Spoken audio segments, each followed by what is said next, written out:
امرالله صالح ننګرهار ته د څه لپاره سفر کړی؟ هلته یې د طالبانو او پاکستان په اړه څه ویلي؟ صالح ولې ننګرهار ته ناڅاپي سفر وکړ؟ ټول جزئیات یې دلته کتلی شئ. درنو لیدونکو سلام، وخت مو نیکمرغه.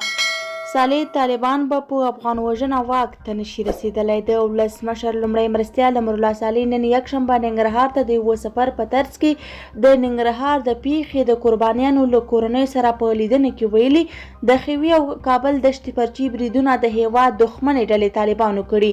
صالح وایي طالبان دواړه بریدونه ردوي، خو دا د منلو وړ نه دی او وایي طالبان چې د داعش پر نوم یو پر بل ادرس دغه برید مسؤلیت اخلي او خپله یې ردوي، دا ورسره نه مني. نوموړي وویل طالبان ځانونه د افغانانو استازي بولي، خو په جوماتونو عامه ځایونو کې هماغه افغانان وژني. طالبان د افغانانو په وژلو واک ته نشي رسېدلی. د کابل او ننګرهار بریدونه هم دوی ترسره کړي. نوموړي له ځایي خلکو وغوښتل چې حکومت ته وخت ورکړي ترڅو د ښوي د پیښې په اړه بشپړ تحقیقات وشي. ما د داعش د پاکستاني نیول شوي مشر اسلم فاروقي اعترافونه ولوستل. که تاسې هم ولولئ هیڅ شک به درته پاتې نشي چې داعش او طالبان څوک دي.